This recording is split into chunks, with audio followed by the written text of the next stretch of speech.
I really do think that teachers are way undervalued Undervalued? in our society. I really do. I think you're not paid enough. I think Not you're hardly. You couldn't have any profession without first a teacher. Well, teaching, it starts at home first, but then you go to school and your teachers train you, and you spill, the children spend more of their waking hours away from home. So it's like my classroom is my home. Oh, preach on, sister. And I you hear come in here, and Yeah. I treat you just like you're a child of mine. What we value most in life are our children, and we turn them over to teachers 40% of our waking hours. That's where they go to have their minds shaped, and Yes. that's where they learn to go to the next level in life and have, Yes. be able to read and communicate Yes. and get consequential knowledge so they can take care of themselves in the world. How do you feel when one of them masters something and overcomes something that they weren't able to do before? Oh, it's like the light comes on. It's like, you got it. I don't care when you got it, as long as you get it. Yeah. That's what's important.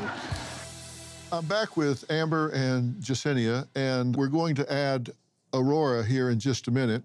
But I had a couple of things I wanted to cover first.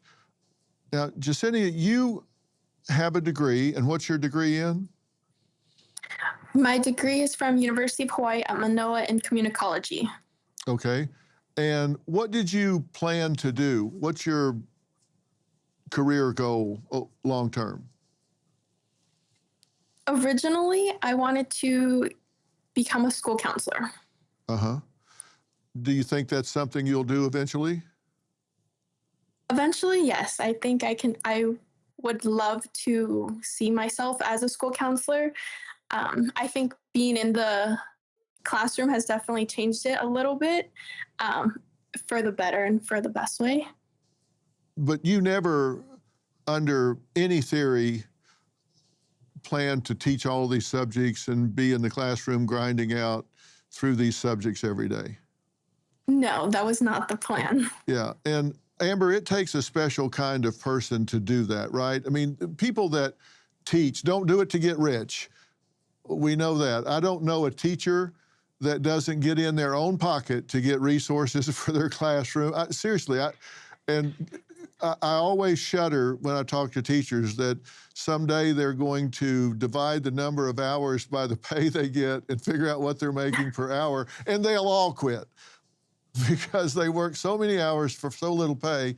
It takes somebody that just really wants to be an educator to really do it and be passionate about it. Is that a fair statement? I think so, Dr. Phil. It is definitely hard work. It is, and you have to have a passion for it. You got to have a passion where, I always say there are different kinds of currency. There's monetary currency, social currency, spiritual currency, emotional currency, and a really passionate teacher has to get currency. They have to be paid off by shaping young people's minds. They have to really get something out of watching young people blossom and grow and learn and become more self-sufficient. It takes a certain kind of person that cares about that sort of thing. Mm-hmm. Why do you think, Amber, people are leaving this profession and not entering this profession? I think it's important to people, especially coming out of college, that they're able to make and earn a living wage. In education, we don't see the same bonus systems and the same incentives that we sometimes see in corporate America, where there are more opportunities to get merit raises year over year. There's opportunity for bonuses. And while some school districts and systems have switched to a pay-for-performance system, over the time of your career in education, unless you go into administration, in some places you're going to make relatively the same amount of money during the tenure of your career. And for a lot of people wanting to come into education, that's disheartening because they want to be able to be a homeowner. They want to be able to take vacations. They want to be able to do all of those things. And if education isn't allowing them to be able to do that, then it does give people pause when considering it as a profession. Well, I've done some research into that, and Jasenia, you can comment on this as well, but we've been looking at it, and on average, teachers earn about 20% less. It's actually, I think the number's like 19, than similarly skilled and educated professionals that aren't in the educational field. The average teacher earns about $60,000, an employee in the private sector, $71,500. And so that adds up across 20 years. It's a $250,000 difference, which is significant. We got to start paying teachers if we expect to attract people to this profession, do we not? Agreed. And Dr. Phil, to your point about dividing it across the hours, a lot of times in the private sector, hey, if I clock out at 5 o'clock and I'm heading home, I'm not opening up my laptop.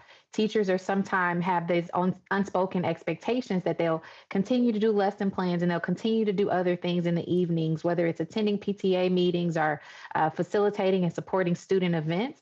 And so that not having that structured, clear cutoff time of their day does make it really difficult for some people to find the financial benefit compared to those private sector roles. Well, you said if you're going to make any real money, you've got to get into administration. Between 2000 and 2019, the number of district administrators in the United States public schools has grown 87.6%, and the number of teachers has grown 8.7%. So it seems to me we've got a problem educating our students, but we're adding administrators at a massive rate compared to the number of teachers. We're at 8.7% teacher growth in a 19-year period and 87% administrators. That's a 10-to-1 ratio. How does that work? If I had to make an assumption, I would also consider just the topic that we're talking about. When we talk about how the workforce has evolved and the experience level of the teachers has caused some districts to create more administrative roles to support and develop these uncertified or novice teachers who are certified and they have like 0 to 5 years of experience. Because the workforce is changing, there's a different need in terms of administration and the type of support that this workforce needs. Yeah, that's a 10-to-1 ratio. I don't know how that works. We're going to take a break. When we come back, I want to add Aurora and see how she feels about discovering her child is being taught by an uncertified teacher after the break. Life is full of surprises, and emergencies often strike when we least expect them. But preparation is key, and that's where Jace Case comes in. With Jace Case, you'll have essential emergency prescription medications right at your fingertips, ready when you need them most. Whether it's an unexpected illness or a travel mishap, having the right meds on hand can turn a potential crisis into just a minor inconvenience. Don't let the unexpected catch you off guard. Jace Case gives you peace of mind so you can tackle life surprises with confidence. Be ready. Take charge today. Head over to jace.com. That's JASE.com. And when you check out, use the code PHIL, spelled PHIL, to get a discount on your order and to have the right meds on hand the moment you need them. This is something serious. These are our vulnerable, most precious thing in life that we have is our children. These teachers are spending 8 hours a day, 5 days a week with our children, and we don't know who they are. We don't even know they have passed a background check at this point. I don't trust that they even know their middle name. This is outrageous. This is unbelievable. These children, we need to protect them, and we need to get them ready for the next level. One day, these children are going to become attorneys, doctors, chefs, builders, whatever they might be. And we're going to be counting on their education. This is out of line, and it needs to stop. Well, that was Aurora, who says she was shocked when in November she received an email from her son's principal that his 6th grade science teacher is not certified and had been instructing him for months. Aurora says she had no clue that schools were even allowed to hire a teacher that had no certification, and says there's just nothing she can do because her son is required to take the class and the district is not going to fire the teacher And Rory, you say you were stunned to learn that uncertified teachers were allowed to be hired. Talk to me about that. What did you think when you got that email? Yes, Dr. Phil, I was in shock, and I couldn't believe it because it had been several months and we had no clue that our son had a teacher teaching him all those months that was not certified. Uh-huh. And how's he doing in science, or do you have any way of knowing? I wouldn't know if he's doing what he's supposed to be doing, if he's at peer level with the rest of the classmates on other schools or different grades. I have no clue. I do not know. Right. And you put a premium on education. That's important to you. It is very important. I'm a mother of 9 children. Our older ones are graduated from college, very successful. And education is very important. We educate our children at home and we send them to school. They're supposed to get the education from school to get ready for the next level and for their future. We want them to be successful. And we don't know the certified teachers that are certified, the ones that are certified are teaching our kids what they're supposed to, but there are so many that are not certified, that are not qualified, and there are many that have gotten certification that are not even real, that are fake. And you said that the uncertified teacher had spelling errors in her homework assignment. We have had that happen as well. We have to bring it up to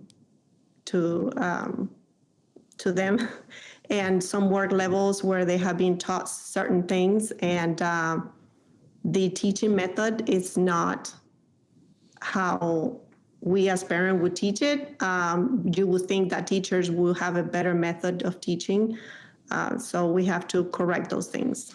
How has the school responded to your inquiries? Did they defend it? Did they justify it? Did they apologize for it? What was their attitude? You will never get an apology from things like that happening. I received the email. We contacted the principal and asked why it took so long to notify us parents, because after 30 consecutive days, they're supposed to notify us, and it's been more than 90 days. The response was, when I asked who's responsible for this, the principal said the district is responsible. When I reached out to the district said that the principal is responsible. So we don't know at this point who's responsible.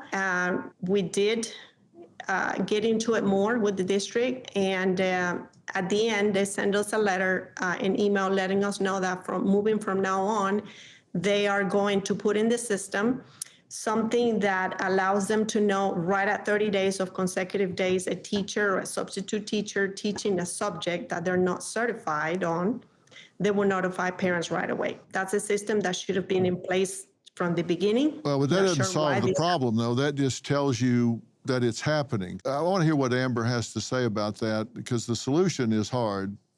And we're going to look at just how some states have dropped the bar for becoming a teacher. I'll show you what I mean when we come back. Did you know that high blood pressure is the #1 risk factor for mortality? 1 in 2 adults has it. That's a 50-50 chance you are a walking time bomb. But here's the good news. You can take control of your blood pressure naturally without relying on Big Pharma. 120 Life combines delicious super fruit juices proven to help lower blood pressure. Backed by hundreds of doctors and trusted by thousands with real results, it's a solution you can rely on. The best part? It's risk-free. Try it for 2 weeks. If your numbers don't improve, you get your money back. Lower blood pressure or your money back. Nothing to lose, everything to gain.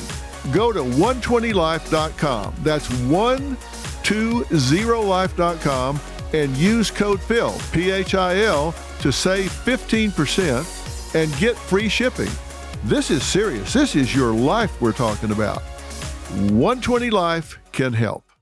Every day, children enter classrooms across the country looking to their teachers to help educate and guide them during the most critical and formative years of their life.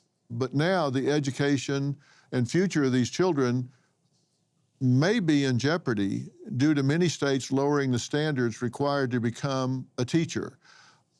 Amber, if you got the call from Aurora, what would you tell her? Unfortunately, I would probably share similar sentiments as what was shared with her by the administrator at the campus. However, I would have informed her that our state policy does allow us to hire uncertified teachers. While this is not our desired employee, but in order to have a teacher in the classroom, this is the decision we made for this school year. And then, of course, apologizing that she wasn't notified in the proper fashion. But the point is, you're not able to tell her we're going to fix the problem because there just aren't teachers available.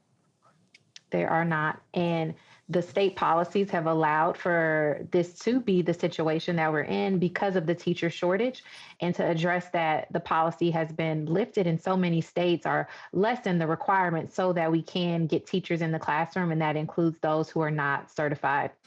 Well, Aurora, let me tell you what's happening here as we go across. In California, for example, they've lowered the requirement to a bachelor's degree or higher in any subject is all that's needed. Just any subject. Doesn't have to be in science. They can be teaching science. They don't have to have a teaching certificate, just a bachelor's degree. No need to demonstrate competency in reading, writing, or math. They don't have to be competent in it at all. Then in Texas, you can file for a certification exemption. You don't have to demonstrate anything. You can just file for an exemption and you can go into the classroom. Then you come across to Missouri, for example. They've decreased college credit needed. You used to have 60. They've lowered it now to 36. You can have a high school diploma equivalent. You can have a GED and earn a sub-license with 20 hours of training. So you can have somebody that's got a GED preparing your child to go to college in Missouri. Then in Florida, veterans can apply without earning a bachelor's degree. They just need some college, and I think they have to be at least enrolled in college. And then we come over here to North Carolina. They want to eliminate standard testing requirements altogether, so they're going to lower that standard. Then we come over to New Jersey, not required to pass a test designed to show basic reading, writing, and math skills. So the teacher doesn't even have to demonstrate that they have basic skills in reading, writing, and arithmetic. It's headed in the wrong direction, Mom. This is not a good situation, which is why I say we are on the brink of collapse in this situation. And I'm not sure if I was a principal, I don't know what I would do. There aren't teachers available, and I don't think they're going to become available if we don't start paying them.